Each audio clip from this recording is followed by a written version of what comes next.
Bertolomeu, com a palavra. Então, vamos iniciar? Então, vamos lá. Em nome do Pai, do Filho e do Espírito Santo. Amém.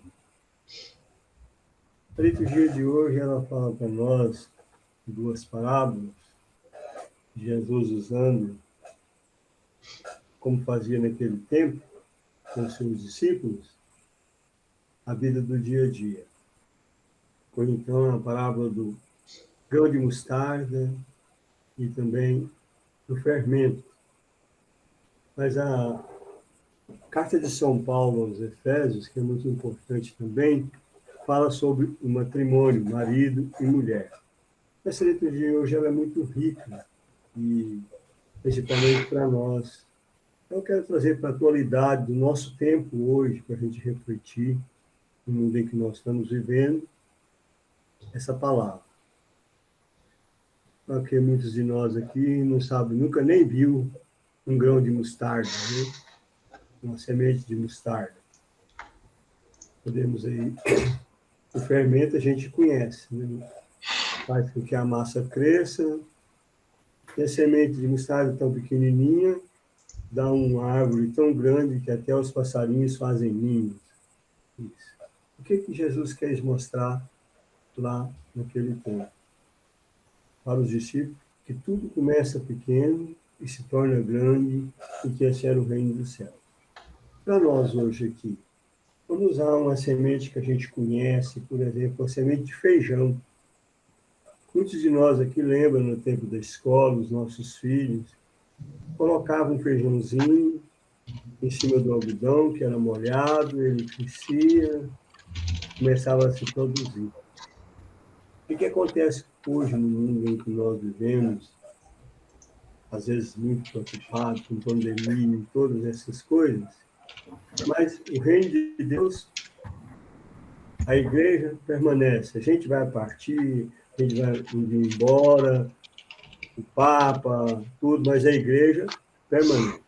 Por quê? Porque ela foi constituída para isso. Então, ela só retorna porque a cabeça, que é Cristo, já está nos céus. Só depende de nós, os corpos de Cristo, para poder completar isso no céu. E Jesus, então, pela sua misericórdia infinita, quer resgatar todos nós. Mas ele não quer de nós um grão de feijão que fica guardado lá na lata, ou então no saco, lacrado, que não desenvolve, não cresce. No mundo hoje, os cristãos estão assim. Não anunciam Jesus Cristo. Não somente os católicos, mas todos os cristãos. Então, a palavra de Deus ela precisa ser frutificar, desenvolver. Para que isso aconteça, é preciso querer conhecer Jesus. É preciso ir ao encontro de Jesus no dia a dia. Não é somente na terça-feira que a gente está aqui, mas todos os dias da nossa vida, procurando conhecer Jesus, para que a gente possa ser uma semente que vá produzir fruto. Uma semente que encontra o sol como grão de feijão, o calor, começa a produzir. E nós, o nosso sol, é Jesus Cristo. Se nós temos Ele na nossa vida, nós vamos nos transformar e crescer. Nessa semana, a antífona da leitura de todas as missas, que é no 30º domingo do tempo comum, que nós entramos nessa semana, a antífona é exatamente: amarás o Senhor teu Deus de todo o teu coração e o próximo como a ti mesmo. E é assim que São Paulo vem mostrar nessa leitura que ele faz hoje, nós vimos hoje, né, dos Colossenses, Efésios 5, 21, 33, o quê? Também no matrimônio. Cada um de nós já temos aquele, geneticamente, aquela semente de Deus que está guardado, que vem de gerações em gerações e vai passar para outras gerações. De tal modo que aquele Deus que fez sem ti não pode salvar-te sem ti. Porque todo ser humano tem a graça de Deus e essa semente que está plantada nele. Mas se ela ficar guardada, não procurar crescer, não vai germinar. Nós possamos aproveitar esse ensinamento de hoje E eu estou muito feliz de ver que o grupo está bastante, as pessoas ajudando uns aos outros. Isso é amor ao próximo. Sem egoísmo, sem estar preocupado. Porque quem ensina aprende mais e tem uma grande vantagem. Quando você não sabe e aprende para ensinar, você cresce mais ainda. E o mais importante de todo nesse crescimento, principalmente para nós profissionais, é que somos responsáveis por muita coisa e precisamos ajudar as pessoas a entender. Não é crescer, ficar rico e vai resolver, e sim se tornar um verdadeiro filho de Deus e amar o próximo como a si mesmo. Assim como a gente ama a esposa da gente, que vai gerar os filhos, que vai nascer a família, e que passa essa geração que nós estamos vivendo. Nós possamos manter esse amor dentro de nós e poder ajudar uns aos outros a crescer como verdadeiros contadores. Cada um sabe um pouco, ninguém sabe tudo, mas também alguém sabe alguma coisa. E assim vamos compartilhando e vamos crescendo também na nossa fé. Vamos ligar os microfones para a gente rezar a oração que Jesus nos ensinou. Pai nosso, que estais no céu, santificado seja o vosso nome. Seja feita a vossa Venha a nós, assim na terra seja feita como na hora de cada dia. assim na terra, Perdoai as nossas como ofensas, nosso de cada dia, assim nos como nós perdoai as nossas, não nos deixeis cair assim como nós perdoamos a quem nos tem ofendido. E não nos deixeis cair em tentação, mas livrai-nos do mal. Amém. Em nome do Pai, do Filho Bem, e do Ué, Santo. abre para nós, cadê? Nós temos uma, duas, três pautas. Primeira pauta, como baixar uma inscrição do SEI sem movimento deve GFIP a partir do 12 de 2014. Alguém quer? O Wagner quer abonecer, Wagner. Wagner.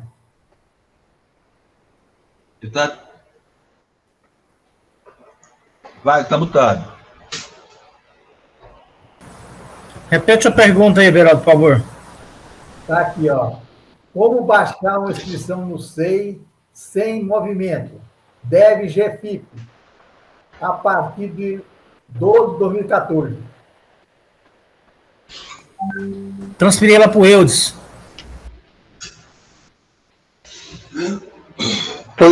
Por que você joga para mim, Wagner? Ué, Wagner, pelo que... primeiro tem que fazer as GFIP, né?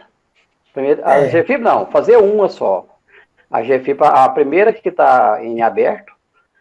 Então, uma vez feita essa GFIP, as demais para frente, se não tiver nenhuma falta, não pular nenhuma sequência, elas são zeradas.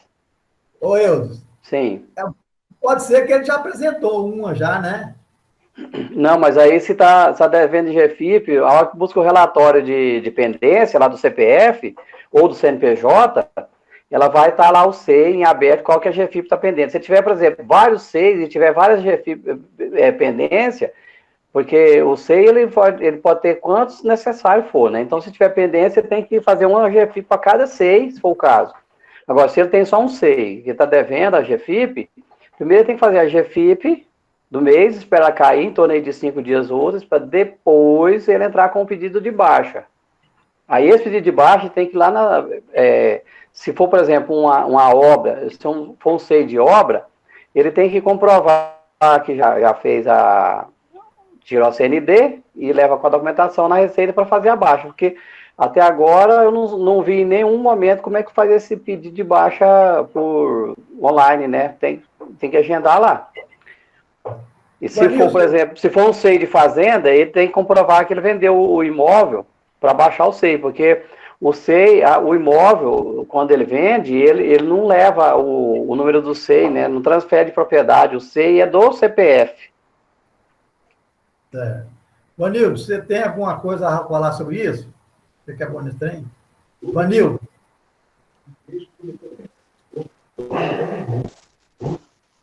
Everaldo, Pode falar. esse caso aqui é o seguinte: o cliente abriu esse aí para construir uma loja e não fez mais nada. Ele não tem nem documento, ele tem mais. Não tem documento nenhum disso aqui, não tem documento nenhum da obra, e está devendo essa CFIP nesse SEI que ele abriu. E agora eu estou sabendo como proceder. Mas ele fez a obra, a ESEI, né? Aquela cadastro de coisa, né? Cadastro especial então ele tem que ir no INSS, certo? E fazer um copy da coisa e pagar, certo? O INSS lá, viu? Essa não vai abaixo, não. Não é, Mas se ele já feito averbado, né, tiver feito a obra e averbado lá, ele pega uma certidão, ele pega a certidão do imóvel, que lá vai constar o número da CND, que foi concedido pelo INSS, para ele baixar. Porque ele teria que ter feito, quando faz o SEI, faz a DISO, tira a CND e depois ele baixa, quando ele conclui a obra, ele vai lá e baixa o SEI. Se ele não fez isso, você tem que fazer esse caminho. Pode demorar o tanto que for, mas tem que fazer esse caminho. Ele é obrigatório. Tem que ir no INSS para que jeito? Não, ele pode pegar a certidão do imóvel, né, que já tem o número da CND, que já foi concedida a CND para ele, que lá vai estar o número da CND. Quando é CND de obra, ele sai a numeração. Aí ele vai lá que aquele imóvel foi averbado junto ao INSS, ao cartório, foi feita a CND, porque automaticamente ele fez um adiso para finalizar a obra. Porque se ele não fez adiso, a obra dele está em aberto até hoje. Olha lá, está respondido? Está respondido. Qualquer detalhe eu vou contar com vocês depois, tá? Mas eu vou tentar ver o que eu faço aqui. Obrigado. A Ilóia, a segunda pergunta da Ilóia. Faz a pergunta, Ilóia. Ela tinha saído da sala, parece? Já está aqui, ó. Tá. É que tinha saído, então entrou de novo. Pode falar, Ilóia. O microfone dela está fechado. Consegue abrir não, Ilóia? Não consegue, não. Ela saiu. Acho que ela foi tentar abrir o microfone e saiu. Pergunta dela. Alguém já viveu uma situação assim, MEI, com atividade no PNAE 73, 19003, marketing, que foi vedada em janeiro de 2019. Porém, o cliente tirou a última nota fiscal dessa atividade em 9 de 2017. A partir, então, não exerceu a atividade, só continuou a pagar o DAS. Como não fez alteração da atividade, recebeu agora o termo de desenquadramento retroativo para janeiro de 2019. A minha pergunta é, não adianta fazer alteração agora no CNAE? Everaldo, esse caso dela aí é igual ao do nosso amigo Ronaldo na semana passada. Mesma coisa, a diferença é só de atividade, mas é o mesmo caso. Ele também foi desenquadrado também em janeiro de 2018, né?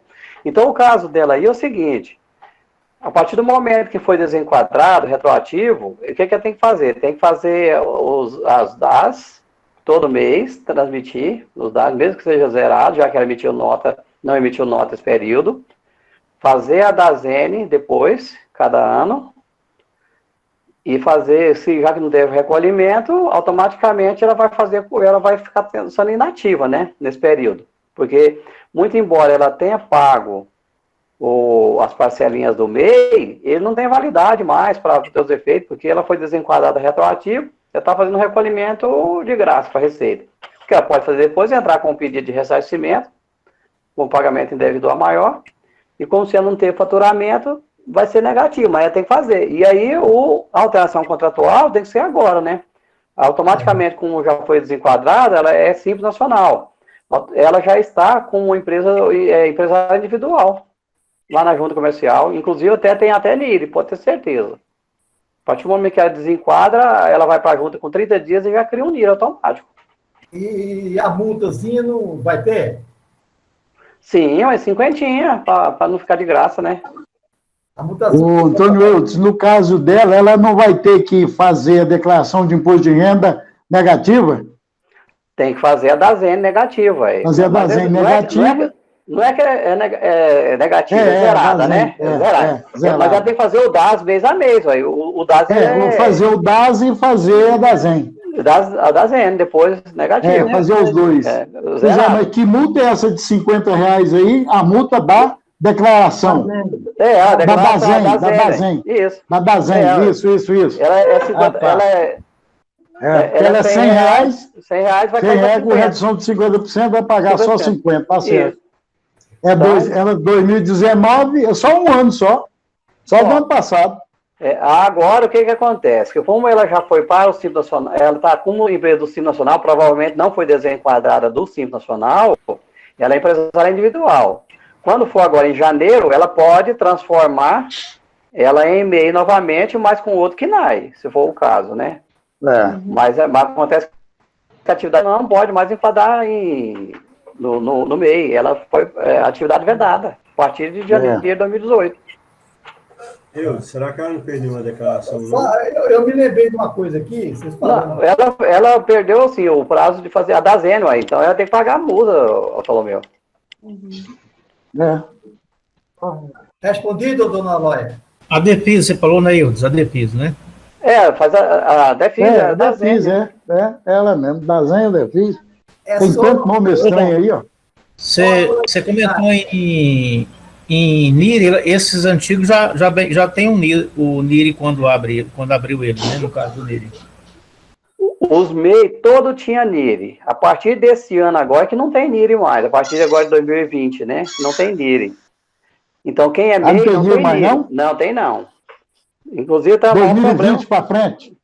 Então tá um maior problema hoje, quando você vai fazer cadastro, você faz, que pede o NIRI lá naquele cadastro e você não tem, né? Então tá uma novela. A prefeitura até que aceitou, você coloca o número 1, por exemplo, ela não substitui o NIRI, a prefeitura está aceitando mais fácil. Agora você faz, está mais enjoado para fazer. Agora, as antigas, tudo tem NIRI, porque e aí essa antiga, mesmo que foi agora a partir de 2020, zerou o NIRI dela, né? Porque o NIRI, inclusive, começava com 528, né? 528. Respondido, né, dona? Realmente, o constituir um MEI hoje, realmente saiu sem o NIRI. Eu estava olhando aqui agora. Ainda bem que ele é serviço, não tem inscrição estadual, senão estava enrolado. Pois mas mesmo sendo serviço, Wagner, tem que ter o NIRI, aí. Como é que você vai dos outros cadastros? Não, a prefeitura só. A prefeitura, ela faz sem NIRI, aí. Não tem necessidade. Faz sem NIRI? Faz, O CNPJ sai automático lá, que você faz o cadastro do mês, né? Aproveitando essa oportunidade, para os colegas aí, não sei se tem o Evangelista está aí também no grupo, ele hoje até fez a pergunta, porque ele entrou no site lá e cobraram a taxa de R$200 e tantos. Então, quando for fazer microempreendedor, entrar no site oficial do gov.br, porque tem um site que você busca lá, microempreendedor, cai no site. O primeiro que cai é o site dos malandros, e te cobra uma taxa de R$200. Tem que ter cuidado com isso aí. Quando você acaba conclui o serviço, ele te emite um boleto para pagamento de R$200. Até isso aí. Mas malandro tem todo lugar, toda hora. Doido. Mas e não conseguiram o Sebrae ou a Junta não conseguiu bloquear isso até agora, não? Moço, quem tem que bloquear isso aí é o provedor de internet, né? Tipo o Google ou o Firefox, coisa. Mas tem isso aí, então tem que cuidar. Você pensa que o negócio tá dando certo para um lado, o roubo tá vindo do outro. Não, você vê com a facilidade do meio, você chega lá na frente, é o gancho, 200, eu acho que é 207, parece que estão cobrando. Parece que não paga nada, né? Não paga nada. Pois é. Terceira pergunta.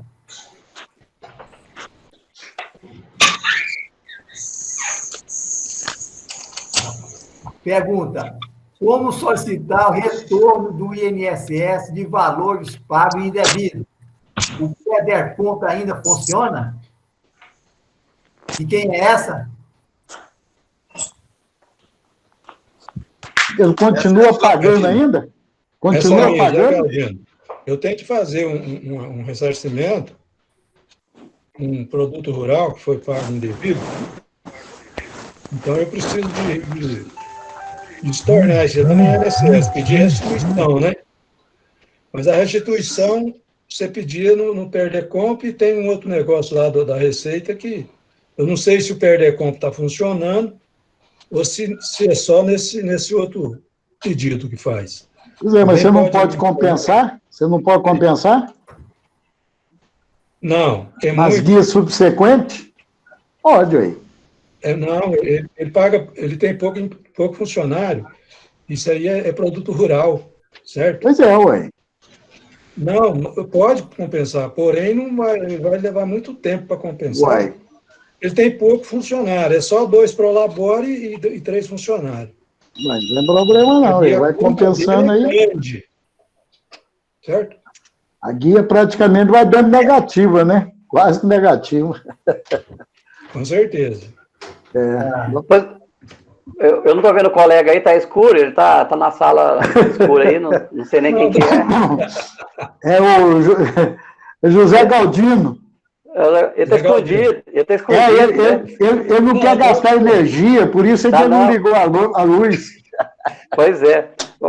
Zé Galdino, o valor é muito alto? O valor dá uns 60 mil, 70 mil. Pode baixar mais esse. Porque o pagamento foi porque é o seguinte, 1,5% sobre o valor total. Entendeu? Aí, eu teria que ter pago somente o Senar, só 0,2%. Foi pago 1,5%. 1,5%. Então, vai considerar esse 0,2% e pedir restituição da diferença. Pois é, mas aí ele vendeu o produto e não foi retido pelo comprador.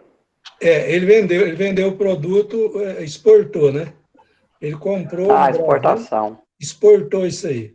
Aí agora eu fiquei sabendo que o só é devido ao Senar, não é? Quando eu fiquei sabendo que é devido ao Senar, já tinha sido pago tudo. Nesse caso, é o seguinte, o Perdecomp está funcionando, mas lá no Perdecomp Web, né? Ele não está fazendo mais o Perdecomp, aquele programa mais não funciona, não.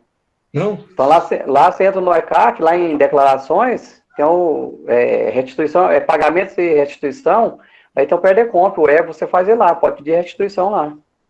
Porque se fosse compensação, se fosse valor menor, poderia compensar, mas esse valor aí é muito alto. Muito embora também, quando você pede também restituição, ela não vai sair com menos de 3 anos, não, viu? Porque eu tenho um aqui que está com quase 5 anos e não saiu.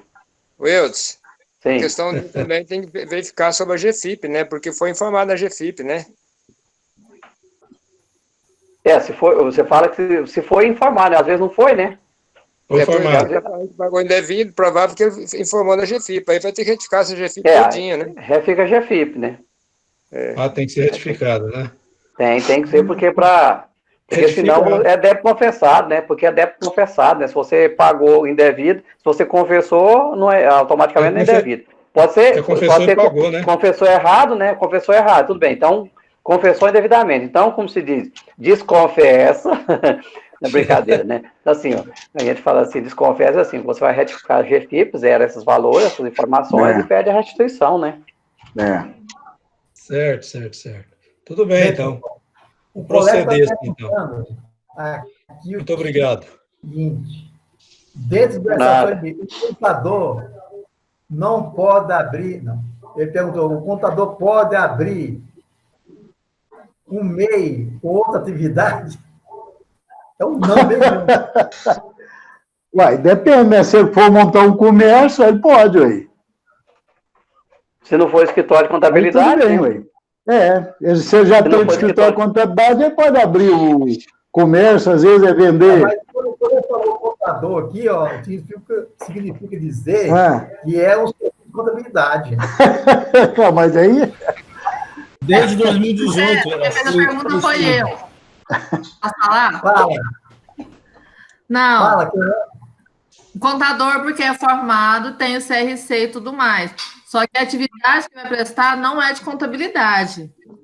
Porque tem a legislação que fala que o contador, no caso, O profissional liberal, ele não pode abrir MEI, nenhum tipo de profissional liberal, certo? Certo. Aí, por exemplo, eu vou trabalhar de digitadora, eu vou fazer digitação, não tem nada a ver com a contabilidade. Mas aí Então, eu dei só o caso que o profissional, eu dei um exemplo do meu caso contador, mas não é exatamente o meu caso. Quer dizer, não um profissional liberal, porque eu ouvi falando, não, profissional liberal não pode abrir MEI, mas ele pode abrir MEI se a profissão, se o que ele for fazer não tiver relacionado à profissão liberal dele. Essa é a pergunta. Tá, tranquilo. Olha bem, na minha visão, se ele contador é um profissional liberal, mas se ele está abrindo uma coisa que não é de profissional liberal, não tem nada a ver com ele, ué. Pronto. O fato de ele ser formado não tem nada a ver. Se a atividade que vai exercer não é essa, né? Eu já tenho que olhar também lá naquela anexo da resolução 140, se é permitido essa atividade ser MEI também, né?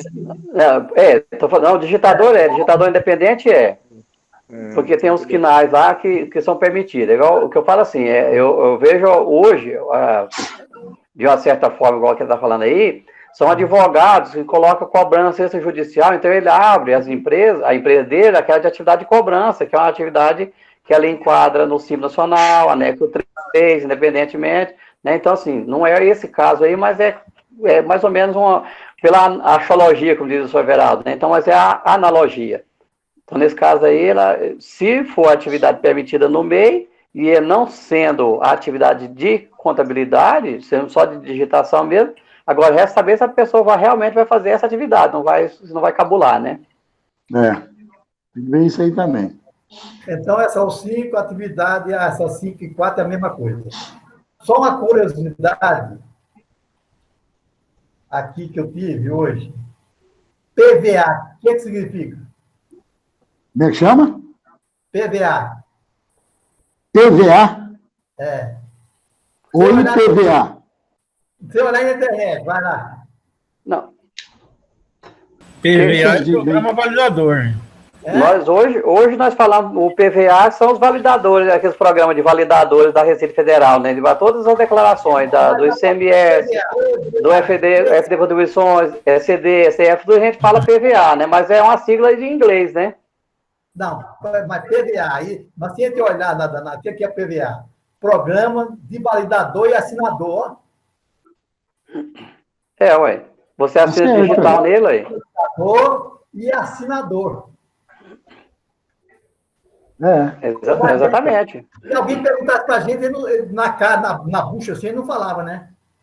Porque a gente não usa esse nome, né? Não, a gente fala muito do PVA, né? E PVA, tudo bem. Fábio, fala a pergunta aí, Fábio. Doméstico. Aqui já. Depois eu tenho a pauta, liberal. Pergunta. O empregada foi admitido, o empregado. Acontece que foi admitida por um período, certo, de 3 meses, certo, para contrato de experiência. Acontece que ela estava grávida. Ela tem estabilidade?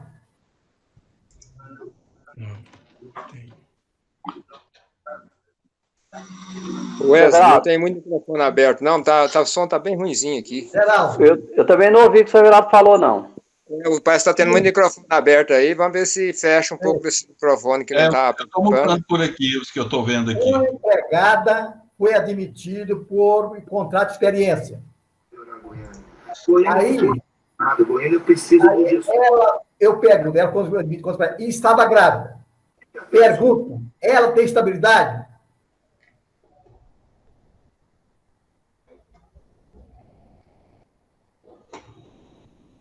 Ela foi admitida grávida ou ficou grávida nesse período? Ela foi admitida, sabe, senhor. Ela foi admitida. Ela foi admitida. Certo. Acontece que dentro desse um período de experiência, 3 meses. Acontece que ela estava grávida. Pergunto, ela tem estabilidade? Eu já fiz uma situação dessa, eu demiti e não indenizei nada, não. Certo. Inclusive, ela é legislação obrigada. tem. Ela é obrigada, inclusive, a mandar um atestado médico para ver o período que ela, se ela entrou grávida ou se ela ficou grávida na empresa. Tem que avaliar essa situação. Alguém quer falar mais? Mas pela legislação, se ela contratou ela grávida, ela vai continuar com ela. Quis contratar, vai ficar com ela. E se ela engravidou durante o período de experiência, ela também tem estabilidade, independente do período. Fábio, responde para nós. Eu também pensava desse jeito. Quem está falando aqui? Não, eu não concordo que ela tem estabilidade, não. Período de contrato de experiência, não. Vamos ver. Fabian, está apontado seu microfone e você está com a cabeça parecendo sua testa. Salva na cadeira aí, Fabiano. Subir? Ô, Fábio, Tem que descer. mais. Oi, Abaixa sua tela, Fábio. Abaixa sua tela. Puxa sua tela para frente. Não, Abaixa puxa aí. isso. Fala, Fábio. Agora está mutado. Abre seu microfone.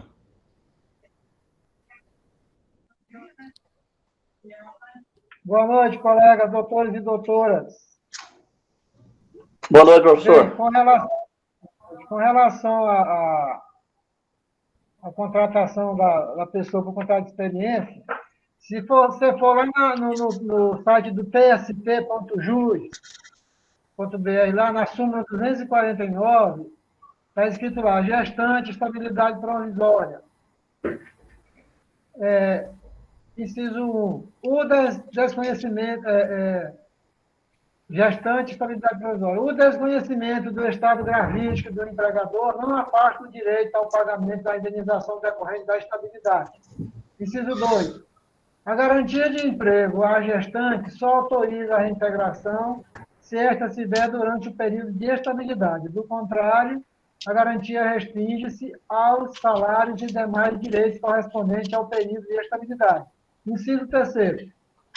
A empregada gestante tem direito à estabilidade provisória prevista no artigo 10, inciso tal, do ato das disposições constitucionais transitórias, mesmo na hipótese de admissão mediante contrato por tempo determinado.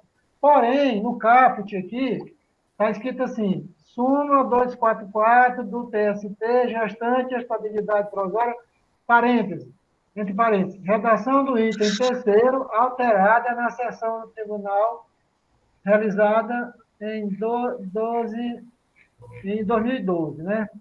E lá embaixo fala que isso aqui foi alterado. Aí fica a dúvida se está valendo ou não está valendo, né? Eu vou dar uma pesquisada mais aprofundada, porque aqui ficou em dúvida. Se esse inciso 3º está em vigor ou não está. Eu vou ter que achar essa sessão plenária aqui do dia 12 de setembro de 2012. Quem quer falar? Não sei. Posso falar um pouquinho, Geraldo? Pode falar. Não sei se vai colaborar aí com os companheiros, mas tive um caso concreto. Houve a demissão. 4 meses depois, o juiz solicitou a reintegração, teve que pagar o período que a pessoa não trabalhou, teve que pagar, não pôde nem ser parcelado, veio a estabilidade dela e ela continua trabalhando até hoje. Isso já está com 8 meses.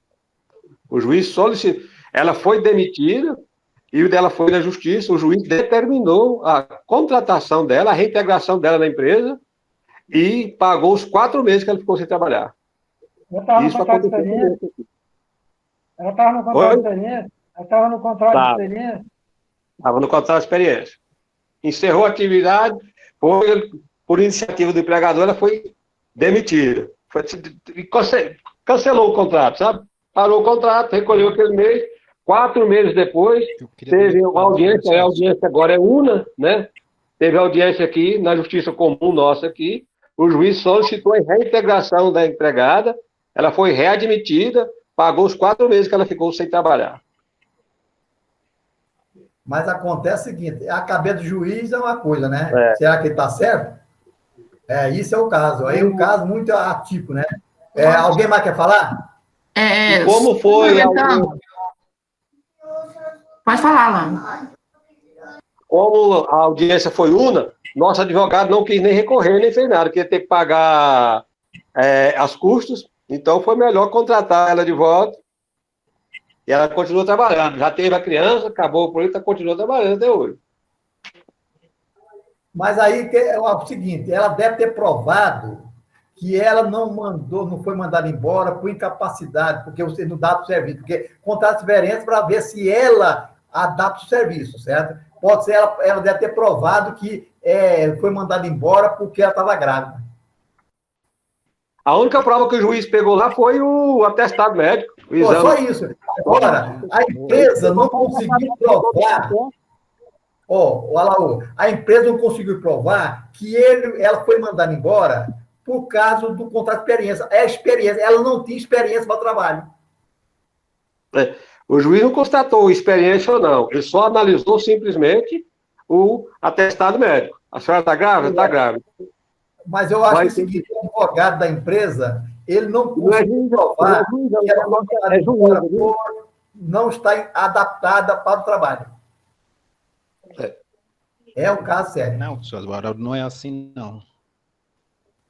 Fala. Oi, posso falar? Na época que eu trabalhava com o departamento pessoal, eu também mexi muito com a parte de RH, então, igual o senhor está falando aí, a questão de estar adaptado ao trabalho. Esse passo, ele é obrigatório, a empresa tem um RH, onde a partir de vários testes, informações e tudo, essa capacitação da empresa. A instabilidade da gestante não está pensando na mãe, na funcionária. Quando a legislação ela criou essa estabilidade, ela está pensando na criança, né? Então, por que independente de contrato por prazo determinado, contrato de experiência, a gestante tem estabilidade? Porque isso é uma proteção para a criança. Então, assim, essa estabilidade, ela é permitida no contrato de experiência por conta disso. Mesmo que você pegue aí uma legislação que fale uma coisa ou outra, quando você for ver a questão do direito da criança, ela não pode ser demitida dentro dessa estabilidade. Mas a lei é uma própria. Se ela não tiver condições de trabalho, isso aí deveria ter sido visto antes dela entrar na empresa, e não depois de 3 meses. É um caso sério, né? O juiz te pergunta, Rita, a lei é de que dia? Que dia é o meu despacho? Contesta. Abriu o oi, né? Bem, fala. Oi.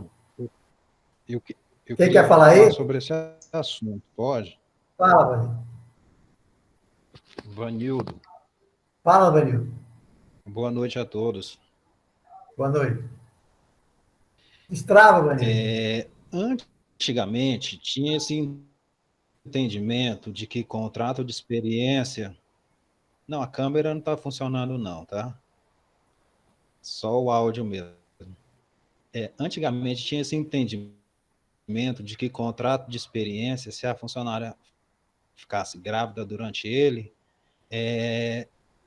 podia encerrar o contrato de experiência, ela não tinha direito à estabilidade. Isso foi mudado, eu não lembro quando, mas a justiça mudou esse entendimento de que, independente de ser contrato de experiência, se ela ficar grávida, ela tem estabilidade.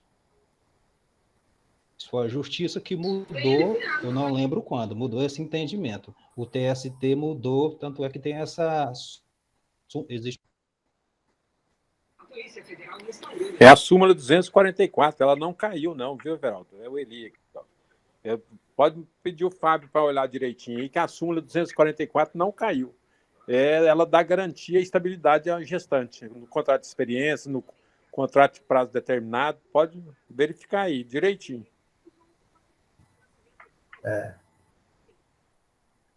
Bem, a confusão veio desde cedo, quando o Fábio chegou aqui, eu fui bem taxativo, tem direito. Depois ele veio, caiu de casa, então é o seguinte, aí é um bom advogado, certo? Aí que vale o bom advogado. Eu contratei, certo? Para começar, quando eu contrato a pessoa, verifica se ela está grávida, não pode fazer, pode? Não pode. Então, esse contrato de experiência, sobrepõe o contrato de experiência. Agora, a pessoa não sabe nada, E eu sou obrigado a continuar com ela. É outro caso muito discutível, certo? Então, é um caso bem... Certo? Eu acho que tem que olhar bem, certo? Se a pessoa, esse contrato de experiência, para mim, não está valendo nada, certo? Porque... Mas é como o Alaor falou aí, ó. A súmula 244 é que está em vigor até hoje. O Fábio falou que ela caiu aí, mas não acredito, não. Eu não vi nenhuma alternativa, uma sugestão aí, uma publicação que ela foi alterada. Eu não vi nenhum problema desse.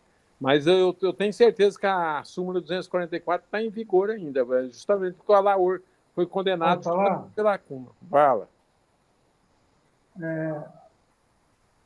Fala, Fábio.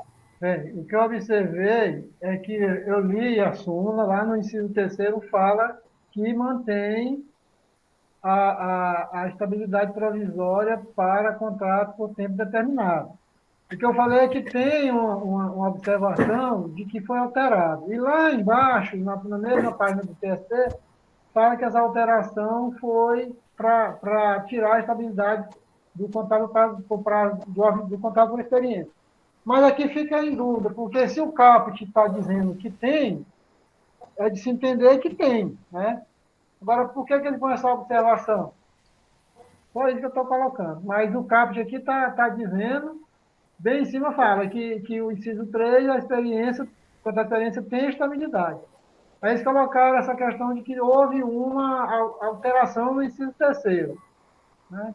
Então, eles tinham que ser claro aqui. A alteração foi porque tiraram e colocaram. Tinha que explicar melhor. Estava olhando aqui, o artigo 3º, ele foi alterado porque antigamente estava escrito que não tinha estabilidade. Então, ele foi alterado porque ele deixou de não ter e passou a ter estabilidade. Então, antes de alterar esse artigo 3º, falava assim, não há direito da empregada gestante à estabilidade provisória na hipótese de admissão mediante contrato de experiência. Esse item 3º da súmula 254 foi alterado.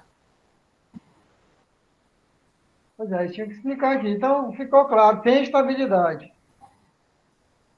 Sobre o que o Everaldo falou, a questão da pessoa não ter capacidade... Então, ficou...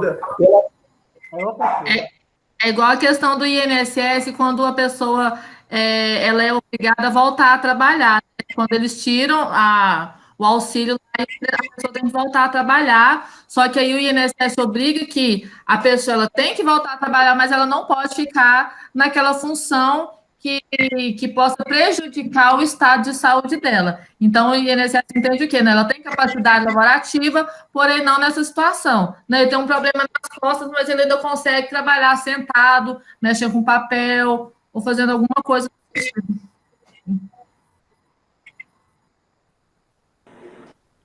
Everaldo, deixa o Vanildo falar. Aí o Vanildo estava falando, ele entende bem disso aí. Tá, fala, Vanildo.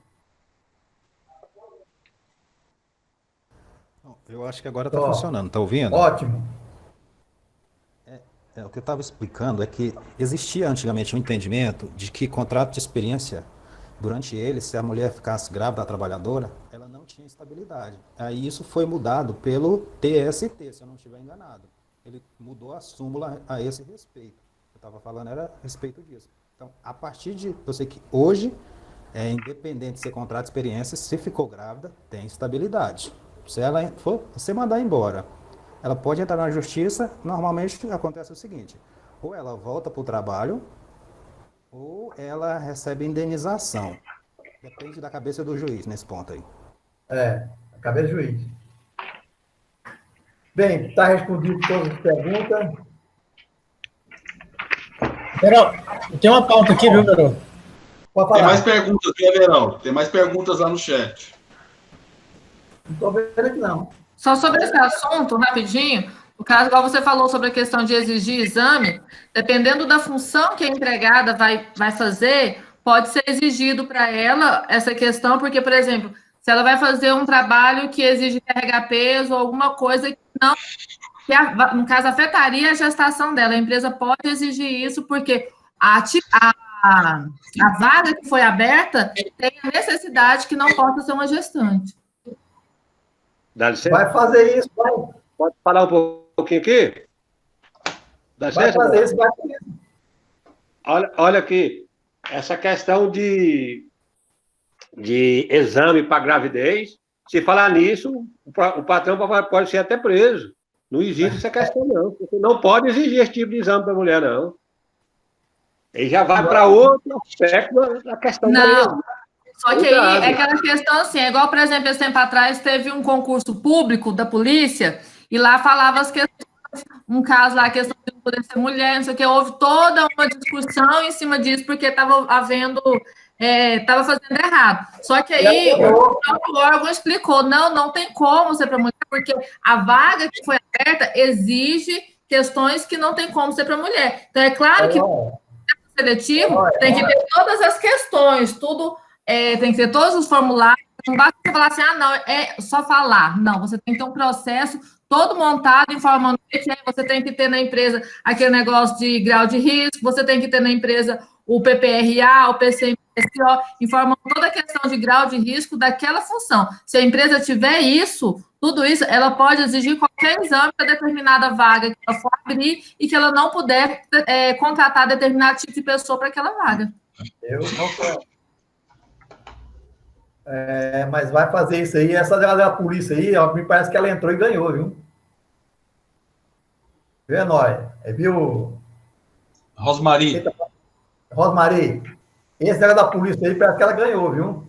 Já tá polêmico demais esse assunto, tá não? Eu também concordo. Só dando um pitaco nesse assunto. Verdade, Geraldo. Não dá mais isso aí. Vamos passar para a próxima. Porque já tá... Tem mais pergunta, Veraldo. Cadê? Me fala. O Wagner tem pergunta e o Wagner Costa também tem pergunta.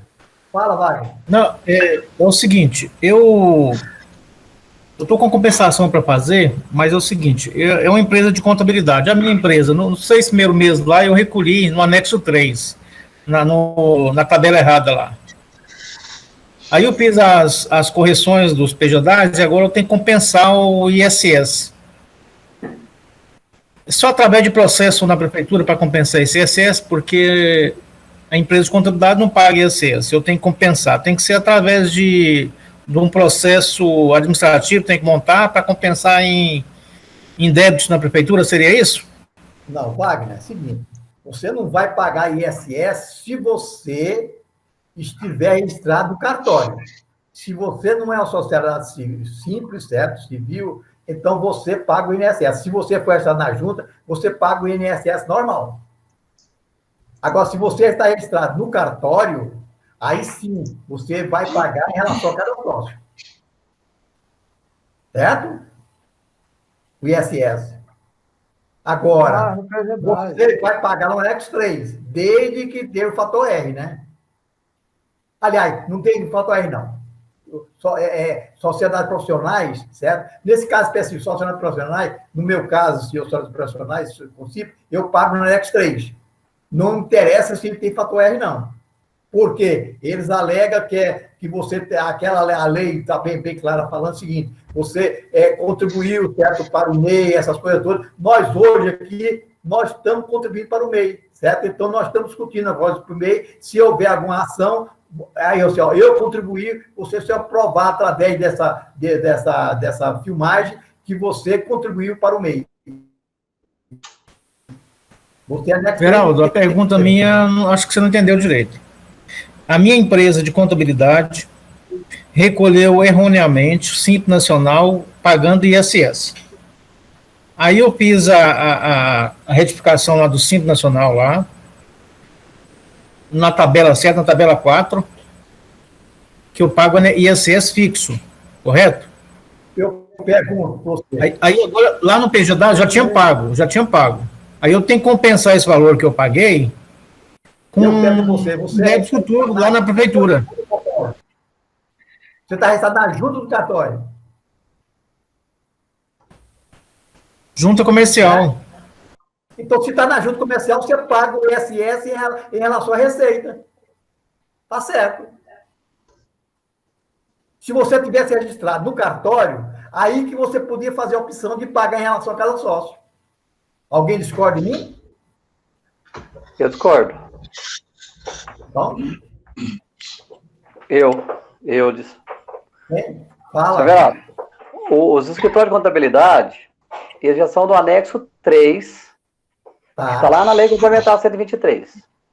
Certo. Ele é anexo 3, porque é quando é atividade de contabilidade. Quando é assessoria, essas coisas lá, aí é anexo 5, né? Era o antigo anexo 6. A contabilidade é anexo 3. O meu escritório é Eireli, anexo 3, e a prefeitura me cobra o ISS, pago em número de sócios. No caso, eu pago como um sócio. Você está no cartório ou na junta? Na junta. E ela lá, a própria nota fiscal já vem. ISS pago por fixo, né? ISS fixo, pelo número de sócio. Eu falo isso para você, porque o processo que gerou isso tudo foi o meu. Certo? Se você não está registrado no cartório, a prefeitura está dando de mão beijada para você. Certo? Tá não, Verão. Você deveria pagar em relação à receita. Eu pago até mais, o valor fixo eu pago muito mais.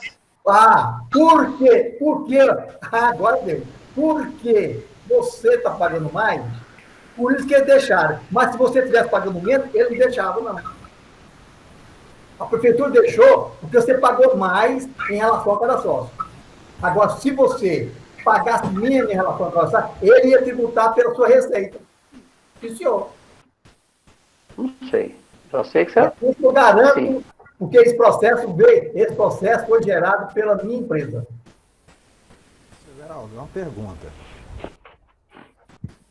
No caso lá do Simples, se eu não estiver enganado, ela fala que se a prefeitura fixa que é em valores mensais, você não pode recolher lá no Simples. Você tem que recolher. Eu não escutei. Na lei complementar, se eu não estiver enganado, fala que se você recolher fixo para o município, você tem que tirar de dentro do Simples. Tem, ué. Que diz na prefeitura que quando é no cartório, valores fixos, e quando é CNPJ, tem que ser dentro do Simples. Aí tem que saber onde está isso na legislação do município. Não, município, exatamente. Quando é do município, então eu não pago em relação à receita no Simples Nacional. Agora eu pago o quê? Em relação a cada sorte, numa guia separada, certo? Agora, a prefeitura, no caso do Antônio Willi, está deixando porque ele está pagando a mais em relação a cada sócio. É prejuízo para a prefeitura tirar. Agora, se ele desiste que tirasse, ele teria que devolver o dinheiro para o seu Eudes. Mas eu creio que não seja isso, não. É bom a gente dar uma olhadinha. Agora eu fiquei com dúvida também. Porque... Em relação a isso, em relação de ser constituída num cartório ou ser registrada lá na junta comercial. Isso aí. Deixa eu concluir minha pergunta, porque eu estou com esse crédito com a prefeitura. Então, o correto como eu recolhi lá anexo 3, seção 3, tabela 1.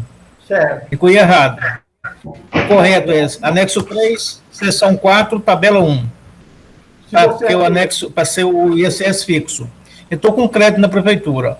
É montar um processo para compensar com esse valor fixo lá, né? Seria isso, né, Eudes? Ou pedir de volta. Eu acho que não. Eu não sei se você vai conseguir fazer essa forma de compensar, não. Você pode pedir o ressarcimento para a prefeitura. Agora, eu não sei porque se antes você estava fazendo um recolhimento no anexo errado, se ela vai permitir essa alteração, né? A retificação do DAS, do PG-DAS, né? Eu te falei, desde o início já veio para mim que ele era imposto fixo, né? Recolher, desde quando já faz o recolhimento, já vem o DAS, imposto fixo, já segrega automático. E o valor que você recolhe, Antônio, é maior do que se fosse pela receita? A prefeitura cobra 200 e poucos reais por mês. Se fosse pela receita? Talvez daria menos um pouco. Aí, então é só para mim. Isso eu falo porque o processo que gerou tudo isso foi o meu. O Eudes, no caso, o seu cadastro de pessoa física lá da prefeitura, você excluiu, você deixou só a empresa agora, no caso? Só a empresa. Desde quando eu abri o escritório da empresa, eu cancelei meu contrato, o meu cadastro de pessoa física. Então, ela vem no nome da minha empresa, meu CNPJ. Imposto fixo, parcela 1/12 até 12/12 do outro ano, vem novamente. Tudo lançado lá pelo nome da minha inscrição municipal. O imposto fixo, todo mês. Amanhã eu vou dar E as notas já sai lá. Imposto cobrado pelo número de sócio, né? Não é devido, não retém ISS, não é devido ISS. Então, sai zerado, na própria nota. Meu faço também. Seu Everaldo, amanhã eu vou dar uma olhada nisso e pesquisar a fundo isso que o senhor me falou, tá? Porque eu fiquei em dúvida em relação... Até onde eu sabia, igual o colega faz aí. Realmente é fora do Simples ISS e paga fixo para a prefeitura de acordo com a quantidade de sócios. Eu pago fixo também. Isso gerou um processo, olha só, esse processo foi gerado em 1989, que eu pagava sobre fixo. Aí, o pessoal do prefeitura chegou me autuou, porque eles queriam que eu pagasse sobre a receita, entendeu? Aí esse processo ficou, certo? Aí, o Anastácio, que é da prefeitura, entrou com o processo, falando o seguinte, Everaldo, é o seguinte, eu vou entrar com o processo, eu vou te cobrar pouquinha coisa, mas você chega, vai fazer o seguinte, quando eu ganhar, você vai espalhar para todo mundo que ele ganhou. Aí ele ganhou o processo. Aí a própria prefeitura pegou meu processo e estendeu para todos aqueles que tinham firma registrada no cartório, para recolher em relação a cada sócio. Isso que aconteceu, isso eu briguei durante quase 10 anos, certo? Eu estava com uma dívida na prefeitura, sabe de quanto? 140 mil, certo? E eles arquivaram o processo que eu provei, porque eu estava no cartório. Certo? E quem... Everaldo, mas... O pior de tudo, quem estava com isso era o como chama aquele colega nosso? Aquele colega nosso aí, que é colega aquele conhecido nosso da prefeitura lá, Miralho. Aí, quando saiu a lei complementar 116, aí eu cheguei no Miralho, chegando lá, eu cheguei no Miralho, agora eu quero ver se ele escapar dessa, Geraldo. Aí eu falei assim, olha, o Miralho, você esqueceu, certo, lá do parágrafo 3º, certo, da Lei Complementativa de 3, que continuou lá no Código Internacional. Aí eles não revogaram o parágrafo 3º do Código Internacional e permaneceu dessa maneira, certo? Presidente. Oi. Posso falar? Pode. A cobrança que o doutor Antônio Leite está pagando lá na prefeitura, isso aí foi mediante um ato normativo, número 4 de 2009, da prefeitura. Ele fala no artigo 1º o seguinte: a prefeitura resolve suspender a geração dos débitos de ISS pelo sistema de arrecadação da Secretaria de Finanças de todos os contribuintes prestadores de serviço, exceto para a atividade prevista no artigo 18, inciso 14, do parágrafo 5º da Lei Complementar 123. E essa atividade é a atividade de escritório de contabilidade. Então, esse ato foi que autorizou a pagar o ISS, os contadores pagar pelo valor fixo. Isso aí realmente não tem dúvida, porque na nota fiscal, quando você vai emitir a nota de serviço, já tem lá imposto fixo para a sua inscrição municipal. 2009? Isso aí o ato normativo número 4 de 2009. Ele que faz essa autorização. Qualquer estoque de contabilidade tem que pagar pelo valor fixo.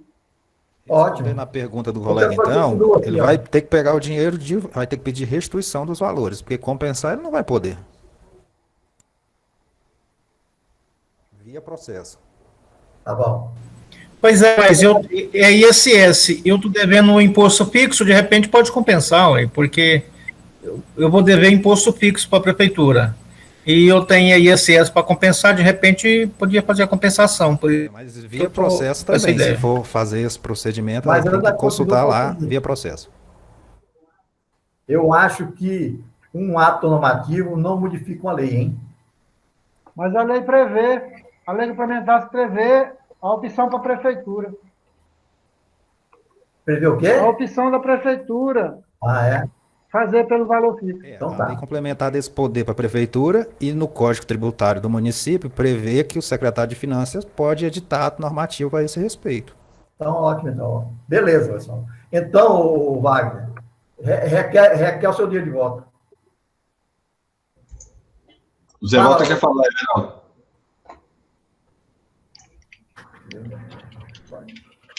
Fala, o Zé Walter. Está mutado, Zé Walter. Você está mutado. Zé Walter, continua. Oi. Pode falar. É o seguinte, eu pedi há algum tempo uma compensação. Estava caindo. Zé Walter, está mutado de novo. José Walter. Ele não está ouvindo. Ele está mutado e está sem ouvir. José Walter, ele está com o fone de ouvido abaixo do ouvido dele. Ele não está. O fone de ouvido não está no ouvido dele. Ele estava conectado em dois. Eu fui talvez deve estar o celular e o notebook ligado. E aí um está dando eco com o outro. Zé Walter, repete sua pergunta. Você está mutado. Você estava com 2 dispositivos ligados ao mesmo tempo aí, você estava dando eco. Não estamos ouvindo. Everaldo, enquanto o José Walter não entra, tem uma última pergunta lá, viu? Do Wagner Costa. Fala, Wagner. Boa noite, tudo bem? Bem. Estão me escutando? Estamos. É o seguinte, uma empresa do Simples, né, que eu administro, está fazendo uma venda de mercadoria para o exterior, Paraguai, né, esses países, né, mais próximos. E eu queria saber os impostos, né, que essa empresa minha, né, que está vendendo, tem que pagar, quais são, né, as obrigações, responsabilidade. Alguém pode me ajudar nesse sentido? E tem mais outra pergunta também. Ô, Wagner, se você estiver usando o nosso programa, então ela separa o que é receita, certo, para o exterior, o que é receita interna, certo? A receita para o exterior, ele tem um comportamento diferente, tá? Certo. Você está usando o nosso programa? Sim, eu utilizo o programa, mas... Ele vai separar o que é receita para o exterior e o que é receita interna. Nessa separação, ele já calcula tudo. Qualquer coisa você clica, ele entra com você e orienta você como você faz. Alguém tem mais... A questão é na emissão da nota, que eu estou na dúvida, né? Como é que é a nota? A nota é a mesma coisa? Como é que é? Qual que é? Eu tenho que passar para o cliente. Tem um pouquinho diferente. Ele vai usar o 7, né? 7 qualquer coisa. E o exterior, aí você pode ligar para ele, que qualquer pessoal do suporte sabe, inclusive amanhã, você pode ligar diretamente com o Ademir, que ele vai explicar detalhadinho como você emite a nota fiscal. Ah, bacana. Tá? Você pode ligar para o Ademir, direto, chegar aqui, ó. Qual o telefone do Ademir? Eu vou te dar o telefone dele logo. Espera um pouquinho. Tudo bem. Ademir, 9... Certo. 82... Certo. 73... 7304. Certo. Aí ele vai explicar para você como que você vai emitir a nota, porque para o exterior é diferente um pouquinho. Mas eu emitiu a nota, o 7 qualquer coisa, não é problema nenhum, tá? Tudo bem. Tem mais uma outra pergunta, outra dúvida, né? Ou não. Posso mandar? Pode. Então, bacana. Eu estava com o cliente, né? Prestador de serviço, né? E aí, quando ele emitia notas fiscais para a construtora, aí teve um grande acúmulo de INSS, de retenção, né? Aí acumulou. Aí eu quero restituir esse valor com uma receita, né? Eu quero saber como é que eu monto o processo, né? Como é que eu faço aí para poder, né? Que já está tudo informado na GFIP, né? Mas até a Receita Federal, eu não sei como é que funciona, né? Nesse quesito aí. Bem, alguém pode essa aí é a pergunta. Wagner? A empresa... Ô, Everaldo, a empresa dele é do Simples Nacional, qual anexo que paga? É do Simples Nacional?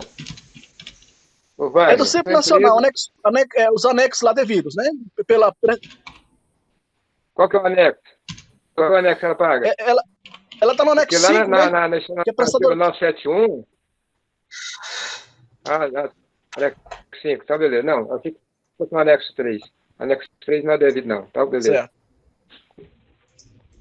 Ei, Wagner, quando for esse caso de retenção, certo? Então, você pode... porque o que você está retendo é maior do que você pagou o ISS?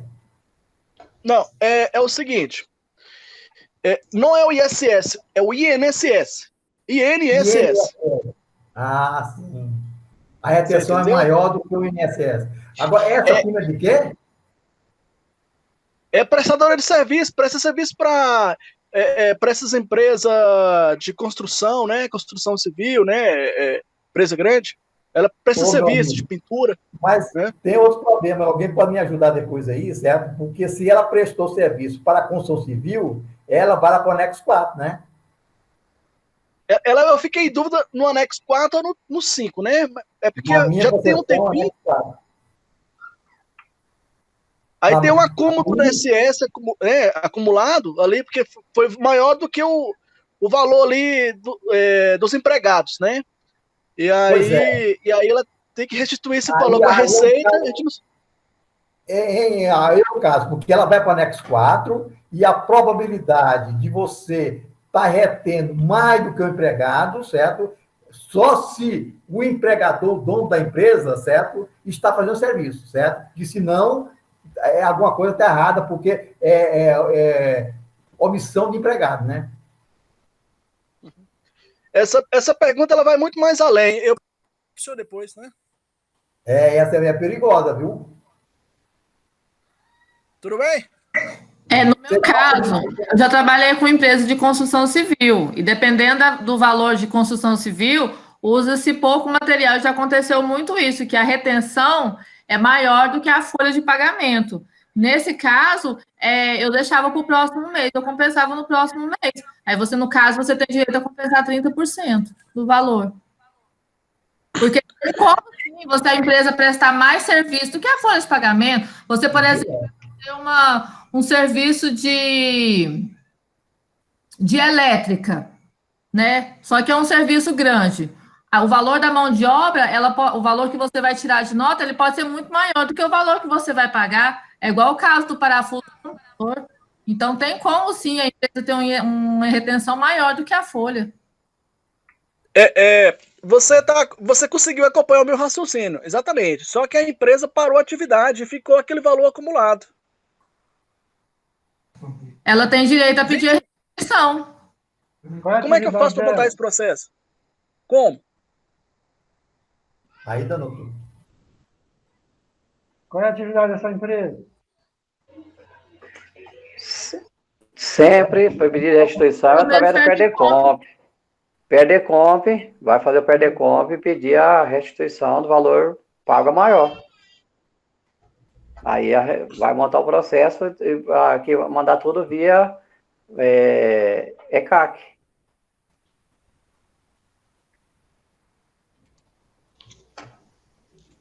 Dona Eudes, parece que ele falou ali ISS-QN, não? Não, ele falou INSS. INSS, retenção de INSS sobre mão de obra. Pois é, isso. Justamente. Mão de obra. Mão de obra. Qual é a atividade dessa empresa? Pintura. Pintura no anexo 5? Anexo 4 mesmo. Anexo 4. Ela está no anexo 4? Sim, está no anexo 4. Nem sempre pintura é do anexo 4, viu? Nem sempre pintura é do anexo 4. Tá. Eu tenho que observar isso aqui, ó. Nem sempre pintura é do anexo 4. Ela está fazendo a parte da Previdência como que o INSS não seja do Só é do anexo.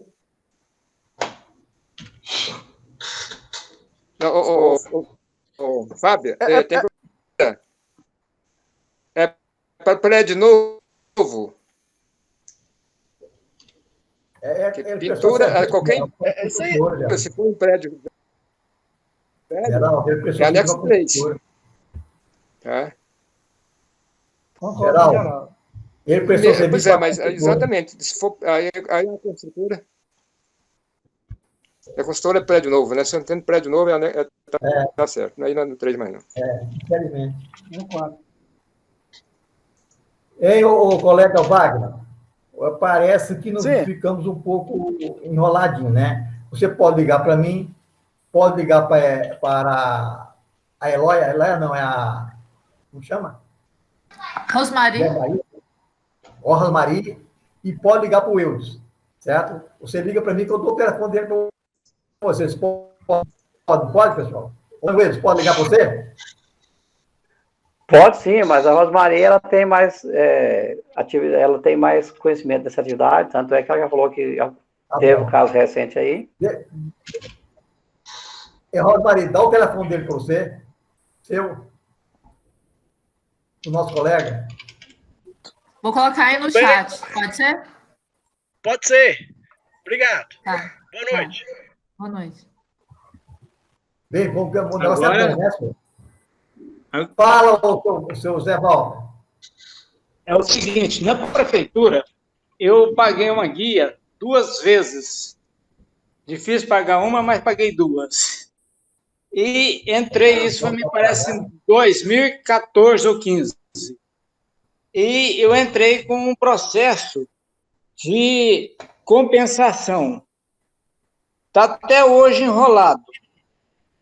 Aí eu entrei lá e tal, quando mudou a direção, passou o Íris e tal, eles falaram assim, não, tem um novo decreto aqui que não vamos aceitar compensação, tem que pedir restituição. Aí ficou enrolado até hoje também.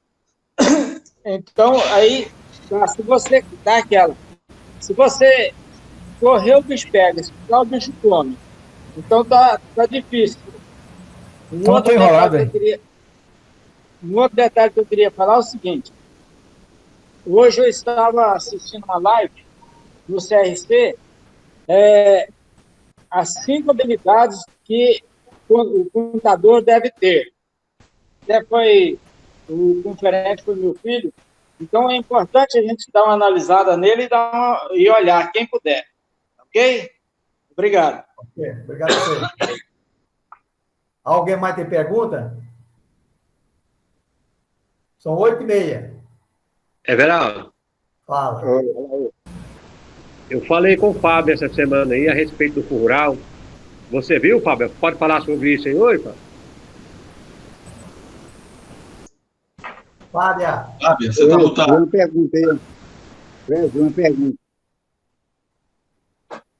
Fábio. Repete a pergunta aí para todo mundo aí, primeiro. Pequeno produtor rural, vendeu para produtor rural, quer recolher o fundo rural. Como fazer? Eu tentei fazer a guia, tem que ter SEI. Se ele fizer SEI, ele vai perder a aposentadoria especial. E aí, como faremos?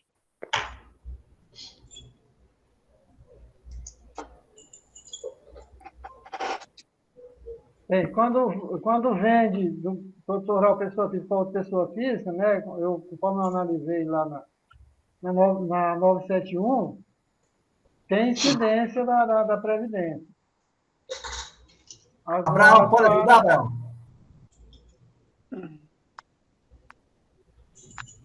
Está mutado, Abraão. Pode ajudar o nosso colega? Posso. Aí, tá vendo? Como que é Tá bom? Primeiro, preciso saber qual é o período. Segundo, porque em janeiro de cada ano, você tem que fazer uma opção para recolher sobre a folha de pagamento ou sobre a receita. Aí precisa saber o que ele fez. Só um detalhe. Esse é pequeno produtor, não tem folha de pagamento, não tem empregado, só ele trabalha, é questão agricultura familiar. Produziu sorgo e vendeu para outro produtor rural. Ele não tem empregado e ele pretende ter aposentadoria especial pelo rural sem ter recolhimento. Sei, mas aí não tem jeito, você tem que recolher, é devido. Então, você tem... isso aí aconteceu a partir de quando? 2020, foi agora, nessa safra agora. Pois é. Então, ele tem a inscrição no SEI antigo, que hoje mudou de nome? Não tem inscrição nenhuma, não. Então aí fica difícil. Agricultura...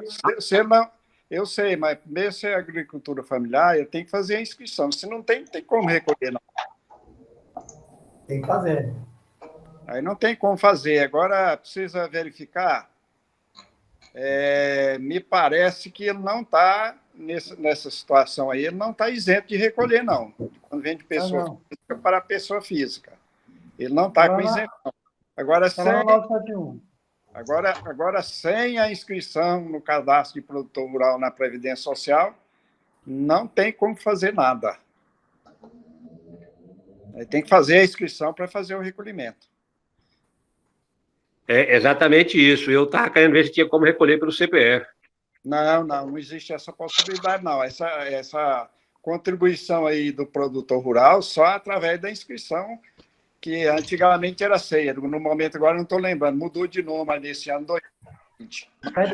Acontece que... Tem que fazer a inscrição. Agora, pela inscrição, você recolher, não tem nada a ver com a aposentadoria dele depois, não. O que acontece é o seguinte, que a Receita Federal criou o KIPF, que era para fazer os recolhimentos, mas até hoje a Caixa Econômica ainda não adequou a CEFIP. Quando você faz o KIPF, ela gera um SEI de ofício. Infelizmente, volta para o SEI de todo jeito. Você não cria SEI automático, mas ela faz de ofício quando você faz o KIPF. Porém, sem essa inscrição, não tem como recolher de jeito nenhum. Não tem, porque se você tem que recolher, você tem recolhe. É porque você tem que fazer a GFIP, e a GFIP só aceita CNPJ ou SEI, que seria pessoa física equiparada à pessoa jurídica. Pois é, e tem que ser bem claro lá, SEI de produtor rural. Sim, na hora que você está fazendo a inscrição do KIPF, que gera o SEI, você tem a opção de fazer o cadastro de produtor rural, inclusive a atividade. Então, pede inclusive o KNAI, né?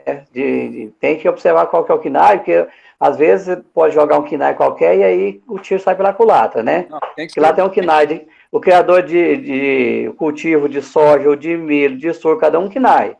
O gado bovino, o gado bovino para corte, para leite, tudo é um KNAI diferente. Então, por isso que tem que observar direitinho na hora de fazer esse cadastro lá. O que ele vendeu aí? Sorgo. Sorgo? Então é tributado, não tem jeito. Porque se você vender alguns produtos rurais, por exemplo, touro ou vaca PO, está com isenção. Semente para reprodução, essas coisas também está com isenção. Mas nesse caso dele aí não tem jeito. Eu tenho que fazer a inscrição, eu tenho que informar na GFIP do primeiro mês que ele fizer, ou em janeiro, e fazer a opção se ele quer recolher pela folha ou pelo faturamento. Como ele não tem folha, tem que fazer pelo faturamento. Olha aqui, gente, no artigo 166 da 971 fala o seguinte: o fato gerador da contribuição social ocorre na comercialização, inciso primeiro, da produção rural do produtor rural, pessoa física, e do segurado especial, realizada diretamente com, inciso D, com outro produtor rural, pessoa física. Exatamente. Porque se ele vender para a pessoa jurídica é obrigada a fazer a retenção. Mas quando ele vende de pessoa física para pessoa física, quem vende é que fica devendo o imposto. Certo? E aí, mas para fazer esse recolhimento, só com o cadastro de produtor rural lá. Se não fizer, não tem como. Alaô, respondido? Beleza, obrigado, hein? Valeu. Alguém mais tem pergunta? Alguém mais? 8h37. Alguém mais tem pergunta? Deixa eu só... Fala, Yuri. Os colegas aí que têm empregado doméstico, qual que são os procedimentos que estão fazendo quando o empregado atrasa atestado médico? Atrasa? No caso, quando o empregado apresenta atestado médico, qual o procedimento que vocês estão fazendo em relação aos pagamentos do funcionário, dos dias dos atestados? Pode falar? Em geral, não pode, sim. Pode falar, colega. No caso de empregado doméstico, não se aplica esse negócio, esse procedimento dos 15 primeiros dias, que é pelo empregador. Se você informar lá no social o atestado, que seja de um dia, esse um dia, se ele quiser receber, tem que ser pela Previdência. Aí, normalmente, os clientes... Isso, o decreto 3.040... Tem uns clientes que falam assim, não, então não informa esse atestado de um dia, eu vou pagar esse salário para ele. Porque, às vezes, lá para o INSS, a pessoa não entra nos requisitos e não recebe esse benefício de um dia. Então, eu fiz essa pergunta, porque é o seguinte, porque eu adoto esse procedimento, que é lá no decreto 3.048, no artigo 7.2, ela fala lá, né, que dos 15 dias, exceto o empregador doméstico, né, que não cumpre os 15 dias essa carência. Não existe responsabilidade patronal do empregador doméstico de pagar atestado do funcionário. Exato, porque aí é o seguinte, quando chega o INSS está recusando, e aí fala que desconhece essa lei. Aí eu tive alguns casos dessa natureza, eu imprimi o documento e mandei para o pessoal, levo no INSS, pergunto para ele se desconhece a própria lei. Por isso que eu fiz essa colocação, foi só ver se eu estava também, além que eu estou agindo de acordo, se tinha mais algum colega que também tem esse mesmo entendimento, que é o caso do senhor Ivanildo. Sim, eu oriento os clientes, quando é atestado de poucos dias, nem mexer com o INSS. Assim, porque você vai ter dor de cabeça com o funcionário, que ele vai passar raiva lá, ele não vai receber o benefício. Agora, se for de mais, dependendo da quantidade de dias, esses X dias, eu aconselho você encaminhar para o INSS, porque que já vai dar um valorzinho considerável para você ter que pagar para ele sem ele ter trabalhado. Eu já faço o contrário no seguinte sentido. Quando tem atestado médico, eu oriento também o empregador, mas eu lanço o atestado médico lá no social para ter aquele histórico, né? Porque se tiver uma segunda vez, se o funcionário ele ficar 2 dias, depois tiver mais 5 dias, quando ele tiver o 16º dia, automaticamente ele passa a ter direito 100% de acordo com o INSS fala. E outra coisa, quando em caso de uma aposentadoria ou de um pedido de benefício, já tem um histórico de afastamento lá por causa daquele CID. Então, por isso que eu faço questão de registrar essas informações, tá? Não, eu adoto esse procedimento, mas o problema é que muitos atestados não vêm com CID diferenciado. Como a gente, contador, a gente não pode estar dizendo assim, ó, esse atestado aqui é referente àquela mesma doença, a não ser que o CID seja o mesmo. Aí sim você pode considerar pelo mesmo motivo. Se não, vai ficar um monte de atestados implicados. E outra coisa, lá no E-Social, se você lançar um atestado, o sistema do E-Social, ele diminui o salário da pessoa. Sim. Ele faz essa redução. Mas eu sempre registro, exatamente por isso aí. E essa questão de CID é até engraçado, porque esse dia teve um acidente de trabalho com um cliente, o empregado de um cliente, e ele veio com um CID, né? Aí, quando chega lá com o CID, quebrou a mão, e o cara tinha quebrado era o pé. Deu maior quiprocó lá junto ao INSS.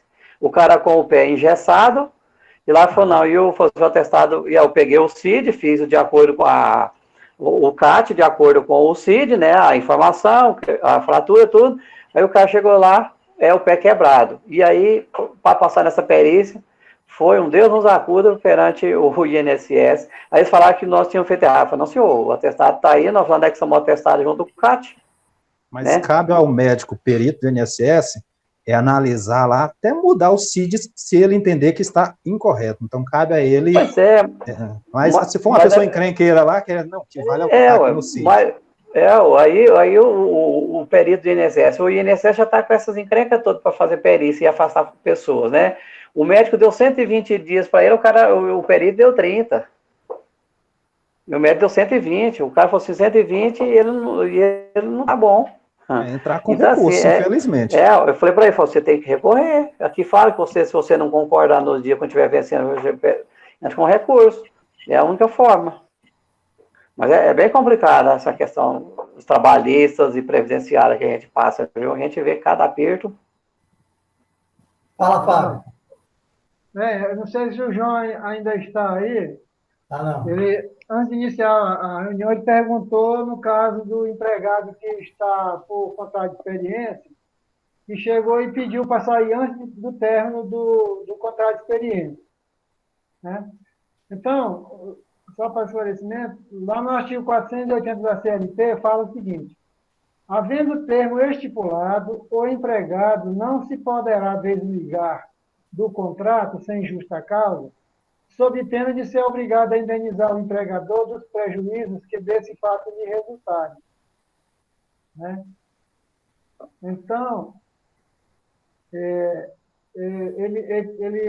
o empregador, entendendo que teve o prejuízo, ele pode aplicar a mesma penalidade do 479 lá, que é para quando o empregador demite, ou seja, metade dos dias que faltam para encerrar o contrato de experiência.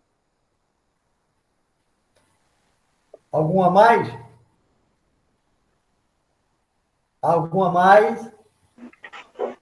Eu estou saindo da sala, da minha para mim hoje encerrou. Até a próxima terça para vocês. Então, até Boa noite, pessoal. Boa noite a todos. Encontrar vocês hoje. Obrigado. Tá bom, até terça aqui. Até terça que vem. Até terça. Se Deus quiser. Alô?